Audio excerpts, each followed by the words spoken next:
Hello and welcome to a new edition of EcoAfrica, DW's environmental magazine. My name is Sandra Twinoblio, and today we're going to look at how the sports world is starting to champion environmental causes.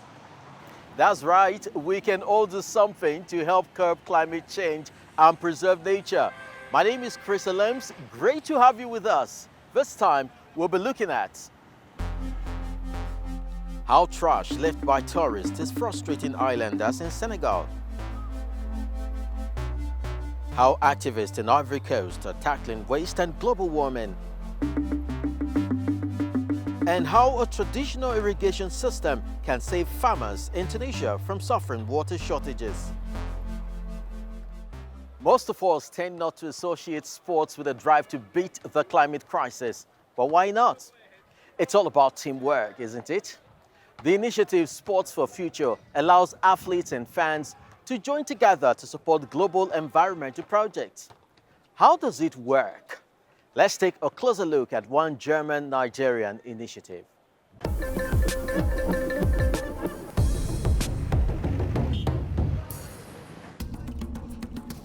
Soccer brings people together, even across continents.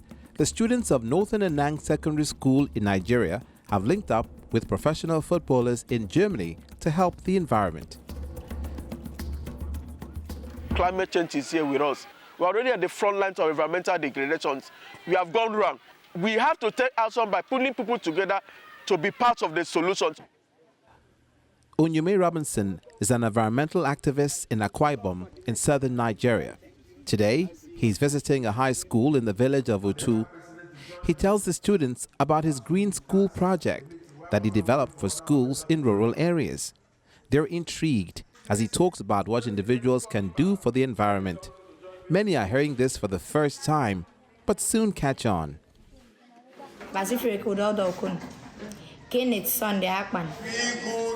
Robinson aims to motivate and mobilize the students, making the environment a firm part of school life. What the Green School Initiative is all about is for us to establish a conservation clubs in school. We want them to be the agent of the change because we know the children are very passionate about issues. So once they understand these issues, they are going to be the one to drive the message to the society. After the lesson, the students head out to the soccer field. For many, that's an added incentive to join the conservation club. It also strengthens the group dynamic. Each club has its own sports team. Robinson's organization provides the schools with shirts and equipment and organizes small tournaments, mostly competing against environmental clubs at other schools.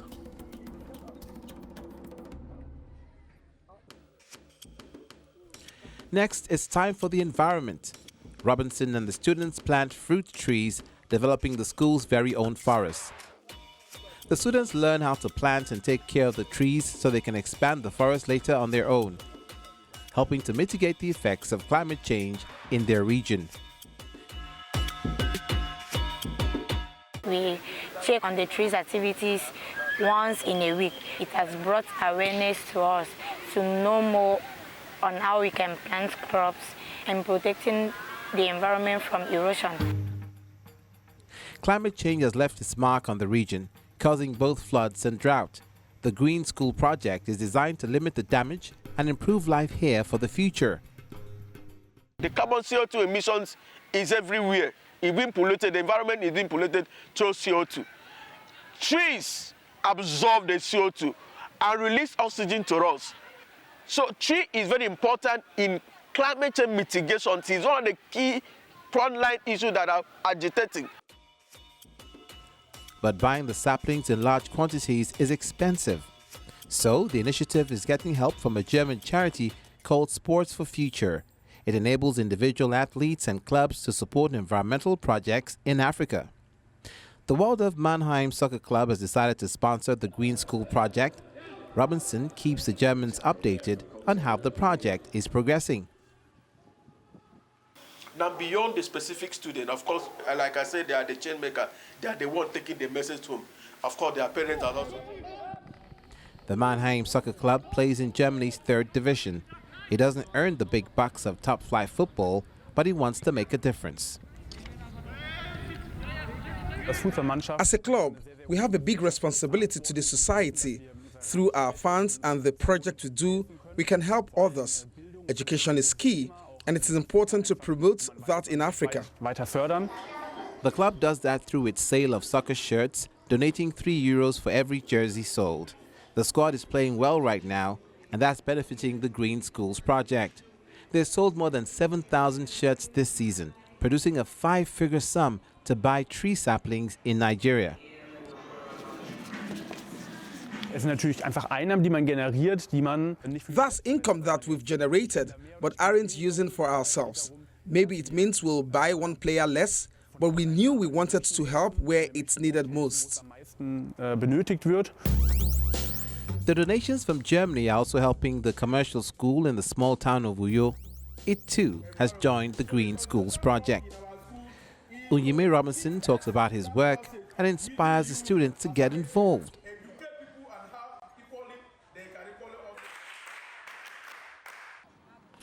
At this school, it's basketball that brings the group together. Ethel is a student here and president of the school's conservation club. She's discovered a passion for preserving nature and wants to pass that on to her fellow students. You never can tell the fun that comes with watching what you plant grow. You might not realize it at the initial because of the stress that comes with watering, weeding, and adding fertilizers. But I tell you, there is no way you won't feel pride in telling someone, oh, that fruit you ate came from a tree I planted 6 years ago. Onyime Robinson was once happy just to reach a few local schools with his project. Now he's getting requests from schools in other regions too. Thanks to the financial help from Germany, the project is steadily growing. Through their support, we've been able to upscale this project to 20 schools. Our target is to cut across all the schools in the country, Nigeria. And we are hoping that in the next 5 years, we are going to hit this target. An ambitious goal, but the German-Nigerian partnership is already very successful. The students of the Green Schools project have planted over 10,000 trees so far and counting. What a terrific initiative. Clean green energy is a goal many countries are striving for. Another is getting rid of the trash that litters beaches, waterways and landscapes. Even when the source is obvious, finding solutions can still be challenging. Here is this week's Doing Your Bit, this time from Senegal.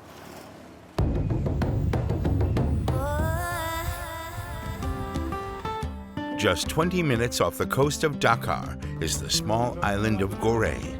Its historical significance to the Atlantic slave trade and its beautifully maintained buildings make it a popular destination for day trippers.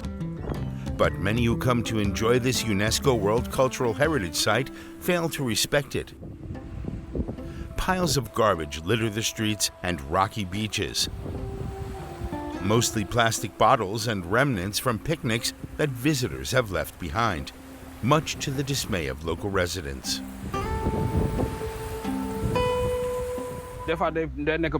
Every day we witness the same behavior, people tossing plastic waste on the ground, even though there are 2 rubbish bins in front of every building. At times, the island welcomes 1,000 visitors a day, and they bring a lot of plastic, which they leave behind. We clean up every day, and every 2 days we transport 700 to 800 kilos of waste to Dakar. In contrast, organic waste is now benefiting Gorée's 1,500 residents. It helps keep their island green and generates a little income on the side.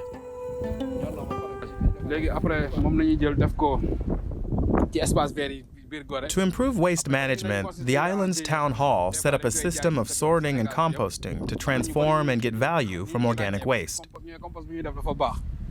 The resulting compost is used to nurture the island's flora, or bagged and sold for a profit. It's still not enough to solve all of Gorée's garbage woes, though. The biggest help would be for visitors to take everything they bring to the island back home again when they leave. And how about you? If you're also doing your bit, tell us about it. Visit our website or send us a tweet. #DoingYourBit.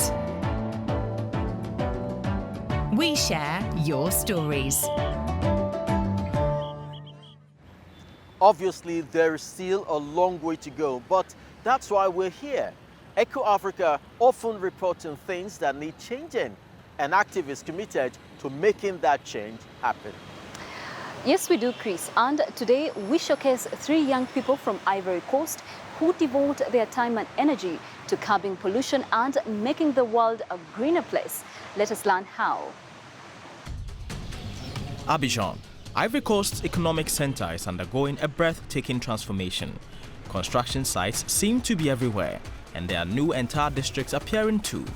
The city now has over 5 million inhabitants. Nature is disappearing, while pollution permeates the city. Yves Landry Kwame is one of a growing number of people taking action to ensure a healthier Abidjan. In his environmental blog, he writes about the huge problem of littering. What scares me is that we'll reach a point where we can no longer do anything for the environment. The blogger feels that ignorance too threatens the environment. He hopes that his documentary work will raise awareness and motivate people. More than 50% of the population of Ivory Coast is not really literate. So, a big population like that is not very aware of the environmental protection issues, ecological issues, the link between their activities and the consequences that they may be on their planet, or that there may be for their own health. Could at least a part of this waste be recycled? What looks like real stone is actually recycled plastic. Edith Kwasi herself developed the concept. During her master's studies in environment and plastic waste management, she asked herself how she could help solve Abidjan's garbage problem in concrete terms. I checked everywhere to see what we can do with plastic waste, especially in Ivory Coast, and the means that we have at our disposal. I discovered that there are physical products available, such as paving stones, bricks, and many other things, such as granules. And they are in big demand. One hotel has had its driveway paved with recycled plastic bricks.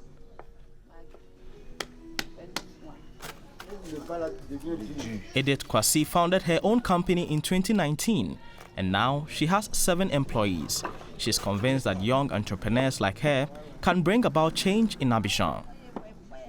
If other young people get involved in green entrepreneurship, we will be able to make Ivory Coast, and even our African continent, a world that works to reduce atmospheric pollution.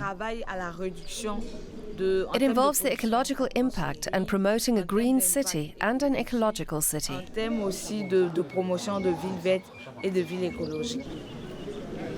And that's what these students at Abidjan's university do. They are planting 30 trees on campus, and that's just the beginning. A synergy of actions is needed to address environmental degradation. Samuel Conan organized the activity. He heads the Geography Students' Union here. They received the trees for free from a state company aligned with the Ivorian Environment Ministry, and he hopes to plant even more trees.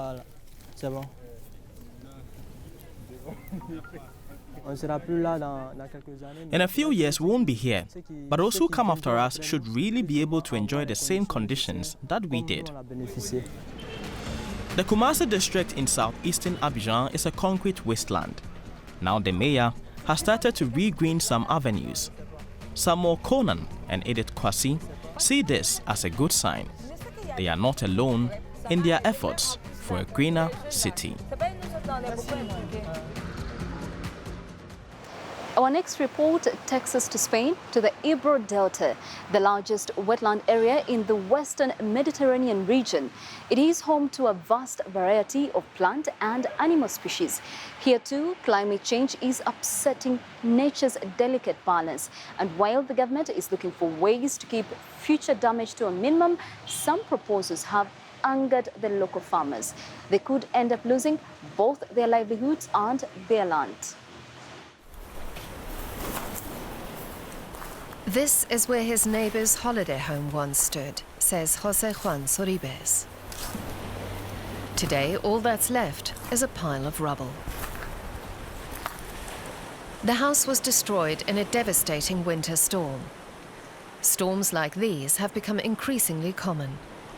Sorribes says such weather events demonstrate the drastic impact of climate change on Spain's Ebro Delta. Both the storms and the authorities in action are harming us. They won't let people in the Ebro Delta protect their land. Locals are growing desperate. Extreme weather events and rising sea levels have eroded the coastline, leaving little more than this strip of land near the mouth of the Ebro. It's the last line of defense between the sea and the countless rice paddies that lie inland.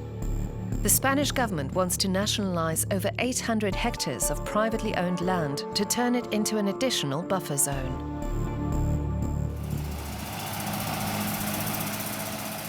But the plan angers local rice farmers. Sorribes fears he could lose half his crops, and it's not clear what sort of compensation he would receive in return. Though, like most of the farmers, he's not only concerned about financial losses. This is emotional. In many cases, rice fields have been passed down through many generations. I worked very hard to get mine. The government's plan doesn't bode well for the Delta. In fact, it will destroy the Delta and our values.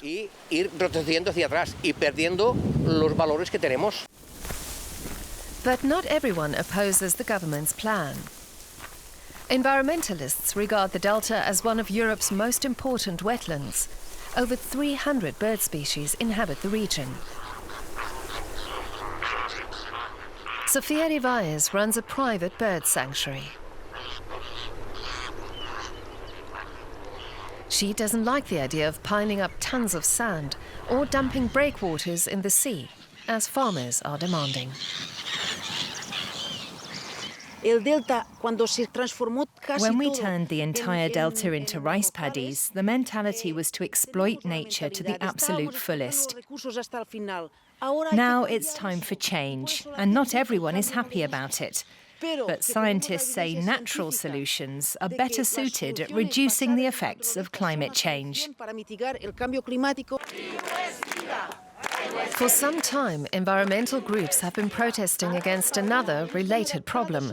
The Ebro River is carrying hardly any sediment into the delta. That's because dozens of dams further upriver are keeping the mud back. And mud is what the delta is made of.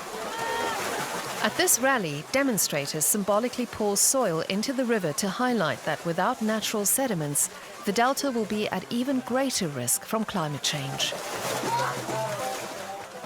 It will be extremely difficult to offset the effects of climate change, specifically flooding and loss of land. It's crucial that we restore the ecological function of the river. Rice farmer Sorribes and his friends don't agree. They don't want to spend years waiting for the river to bring sediments back to the delta. They want their government to take action now.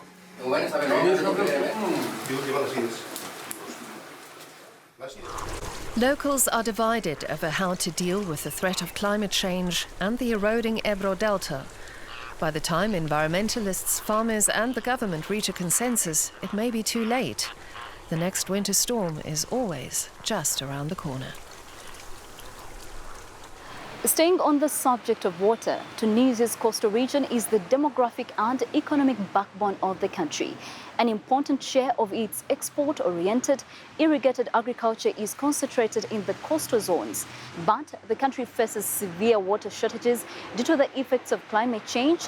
Farmers and other residents are desperate for a solution. Now, a traditional system that uses seawater to grow fruit and vegetables could provide an answer. Growing potatoes here is only possible for Ali Garci thanks to a centuries-old farming method known as ramli, which means on sand. It's unique to this sandy region surrounded by salt water on Tunisia's north coast. Arab settlers returning from Andalusia in the 17th century set up small plots along a saltwater lagoon near the town of Ghar el Mel. Ali Garci, a retired teacher and farmer's son, has long fought to keep this farming tradition alive. It relies on the tides to water the crops. The salt water comes in from the Mediterranean with the tide. Once it reaches a certain level, it pushes the thin layer of fresh water up through the firm sandy substrate to reach the roots of the crops. We know that fresh water weighs less, so it always stays above the salt water. So only the fresh water reaches the roots of the crops. The fresh water comes from rainfall in the hills, and that's how the plants are irrigated. We never water them from above. We wouldn't be able to. We don't have any wells here or reservoirs. Ali Garci is preparing furrows ready to plant potatoes. Each plot of land is no more than 4 meters wide and is surrounded by reeds to protect it from wind and erosion. The natural irrigation system allows the farmers to grow crops all year round. No additional watering is required. And there are other advantages too. No pesticides are needed. The salty soil is a natural deterrent for most pests. The farmers can produce up to 20 tons of potatoes, beans, or onions per hectare each year. The vegetables are highly prized for their unique taste. But all the work has to be done by hand. It's tough going, and many farmers have given up. Zora Nafef has come to see Ali Garci. She's the president of the local Farming and Fisheries Association. She spent 2 years working to get the Ramli method certified by the UN Food and Agriculture Organization as a globally important agricultural heritage system. Certification is a key step in upgrading the value of the produce. It will allow farmers to sell it in major supermarkets for a higher price, with a label like the one for other organic food. It's the only way to encourage the farmers to keep going. After all, this is organic food, and it's more expensive to produce than with conventional farming. More money is one thing. Another is the need to protect the ecosystem on which the farms rely. Farmers, engineers, and scientists meet to discuss how Tunisia's water supply can be managed more sustainably. Ali Garci takes the opportunity to present the virtues of the Ramli system. He's hoping international organizations like the Worldwide Fund for Nature can help protect the region's unique ecosystem. People really need to understand that all unregulated development is harmful to the surrounding ecosystem. This area benefits from lots of water inlets, both from the sea and land. But increasingly, these are being compromised, mainly due to changes in the way the land is used. People are building on land that is not suitable for building. It's a huge challenge, and we are working with all those involved, especially the Tunisian government and the state, to explore possible solutions. The acceleration of climate change, along with unregulated urban sprawl and growing tourism infrastructure along the coast, have all affected the area. Now, the water no longer reaches all of the Ramli plots at high tide. When they built the road right through the middle of the lagoon, it was obvious that water coming in from the sea to the lagoon would be blocked. When we complained, the authorities agreed to dig channels under the road to let the water through. But very little water gets through, and that's affected the whole ecosystem on which our farms depend.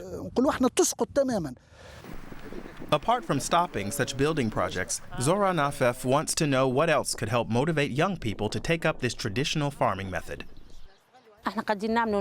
We're trying to encourage the farmers not to sell their plots. We arrange training courses to show them how they can adapt to the new situation. We're organizing workshops together with the Worldwide Fund for Nature and the UN Development Program.